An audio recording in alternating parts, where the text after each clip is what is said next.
بسم الله الحمد لله والصلاة والسلام على رسول الله صلى الله عليه وسلم. وبريان كان ربي والنهتاج بشار ربي نفيدو تهنو ولو في أرسي ولو لربي قران ودجيسين ولو في أرسين أبريان ولو تو في قبض ربي بشان جدو تهنو ولو في أرسي جدو قلت شيطان ديم ربي هاقب ربي هاقب ورمو قتا خلطق شيطان جدو ديم ربي هاقب ربي هاقب والنهتاج يا دخل يقول ده بربي قلت ولينو هاقل إيه بشان جدو تهنو وبريان كان ربي والنهتاج وبريان كان ربي والنهتاج يولي تيجي تنا توان نتيجة نتاعي ربي نواقول توان نتيجة نتاعي ربي نواقول يولي أرسيتي توان مانغودون ساني جتو نتاعي ربي هاقول توان مانغودون أرجع أجتو نتاعي ربي هاقول توان مانغودون قتة خطا خطا كو جتو نتاعي ربي هاقول ربي هاقول أنا قتة سأتكو ربي هاقول وبريو ولي قتة جرمت وبريو وليدت ممري وبريو ورفيتو ميدي وبريو وليدو ربي هاقول وبريو وليدو ربي هاقول بلا ربي نور هاقب وبريو كيني وجرن هاوف بلا تنا ربي نور هاقب وان روما وليندا ربي نور هاقب ربي نور هاقب ولا ذلك بحق سبحان ربك عما يصفون وسلام أرانتنا غويا سببا ركو حواسا كينيا جولة والله TV جولة أرشيدا وسببا ركو dia mujur tuhan atas Sudan وان كان دام Sudan أرانتنا نجيني بو Sudan بكنا تولد تروحنا hawas ni orang muda kan yaman jiratu Korea Community TV Manggutto Community TV akasumat Manggutto hawasa ila kise hunta kenya yamanne walid dufne akasuma Manggutto Arshid Rais nama lama yamanne Manggutto wallo Rais nama lama yamanne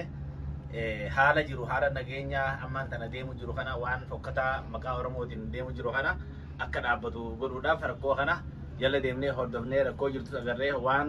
rakkoo kana sababaa ta'eef deemu jiru hunda argine waan san hundaa'u ni dhaamsinaa rakkoo kana hundaa'u gartee takkaarbii irra fudhannee karaa barbaachisuun akka wanni nageenyi ta'u nageenyi ilmaan oromoo jirtu akka ta'u godhuu qabnee rakkoo jirtu hundaa irratti mari'annee akka bifa kanaan akkasii walitti dhufnee akkasittiin sininjaa kanaafu nageenyi keenya ammarraa eegalee dhaamsa nageenya labsii goone akka nageenyi ta'uu barbaannaan sininjaa akkasuma manguddoon teenyas dabarte yaada isaanii haannatanii argatan. Bareeda an Usman Galatoo Dullee Cabsii jedhama Arsiidha ana gada basaasaati biyya Yaman jiraadha ammoo wanni adda guyyaadha kana wal geennee fi rakkinna walloo fi Arsii jidduu sanii bakka inni ka'ee fi haga ammaa bakka inni jiru kan hordofaa waan jirruu fi nuti akka nama tokkootitti akka ilmaan Arsiititti waan kana jalaan hafne hordofaa jirra waan kanaaf jecha uduuwwanni kaleessa dalagame sun badduu fokkattuu waan taateef deebi'ee namni biraa waan irratti dalagaa jiru isiin sun waan nuun ta'iniif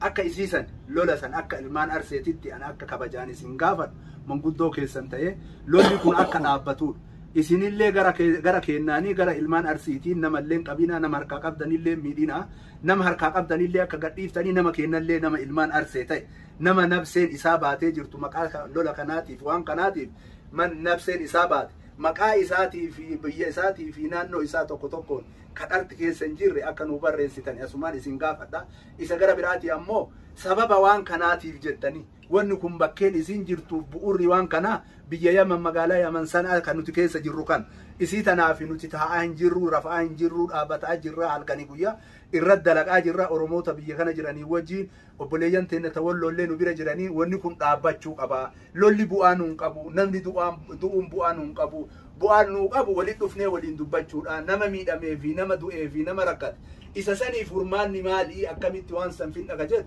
irra waliin haasawaa jirra haasofnee irrallee taaniif ufafoo beellamannee ammoo haasawa keenna kana wanni nu hanqise wanni nu dhoorgu aadaa ambaatitti nama du'aa jiruu fi nama ajjeesaa jiran nama wal reebaa jiran taa'anii manguddummaa dubbachuun ni ulfaata kanaaf jecha isin akka ilmaan Arseetitti lolli kun akka dhaabatu kabajaan akka ulfinnaan isin gaafadha lola kana dhaabaa ilmaan walloota qabda yoo jiraate maqaa dhooftanii guyyaa fi sa'a waliin akka gadhiiftan kabajaan isin gaafadha nama Arsii ta'e ilma Arsee ta'e nama nurraa du'e nama nurraa wareegame maqaa fi abbaa isaatii fi ganda isaa akkasuma akka nu beeksiftan amma isallee kabajaan isin gaafadha galatooma ulfaadhaa nuti walumaa galatti lolli kun nun baasu lola kana nurraa dhaabaa ilma arsee taatee ka sagaleeti jedhageettu lolli kun nurraa haa dhaabatu nun fayyadu waliin teennee waliin dubbanna tabaddeef tatoltellee waliin dubbanna nurraa dhaabaa isiniin jedha ulfaadhaa galatooma wayyama.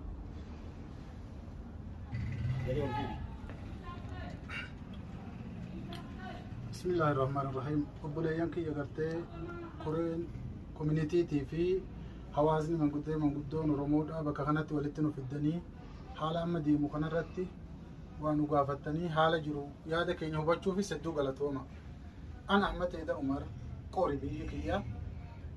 nama sanaa jiraatu akka gartee manguddoo Oromoo Wallootti sanaa kanaan jiraata. Obboleeyyan kiyya ijoollee Walloo kan amma gartee huduuda Suudiitii fi ilaa gartee biyya hunda keessa jirtan wannan siniin jiru lolli gartee amma deemaa jiru kun lola gartee baaxil yookaan lola gartee faayidaa hin qabne waan ta'eef akka lola kana gartee hatattamaan nurraa dhaabdan warra qabdanii gartee harkaa qabdaniis akka kabajaan gadhiiftan warra gartee ammoo kara keenyaahis gartee haala gartee waa taame hundarratti akka nu hubachiiftan lolli amma deemaa jiru kun lola gartee arusii fi gartee Walloo jeddutti jedhamee gartee deemaa jiru kun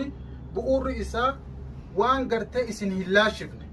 walumaa gala isatti saniifuu haala jiru keessatti rakkoon inni uumee jiru waan gartee sanaa kanatti gartee waan namni gartee lafaa qabuuf sam gartee manguddoon dhimma kana harkaa qabdu itti deemaa jirti isin ammoo sa'a kanarraa qabdanii akka lola dhaabdan kabajaanin isin gaafadha dhaabaa lola kan obboleeyyan kiyya dhaabaa nama harkaa qabdanis hin miidhinaa warra gartee isin harkatti isoo waa ta'e jiraate himaa nutti cubbuun gashinaa akka kanatti wal quba haa qabaannu wassalaamu alaikum warahmatullahi wabarakatuh. Warra harkaa qabdanis hin miidhinaadha gadhiisaa jechuu kiyya gartee qabaataa odoon ta'in gadhiisaa agarsiisaa gadhiisa fayyaa tahaa galatooma. Asumarratti wanni ammas isin hubachiisuu fedhu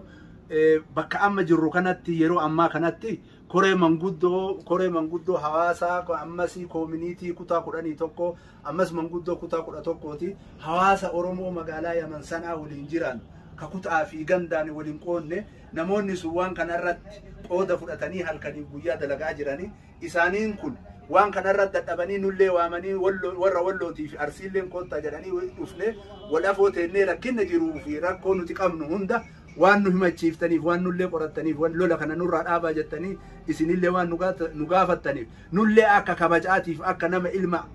gosaatti ilmaan arse akka lola kana nurraa dhaabdan ammas irra deebee kabajaan isin gaafadha galatooma ulfaadha isaanillee haa ulfaatanii rabbi umrii isaan nu haa dheeressuu isin jedha.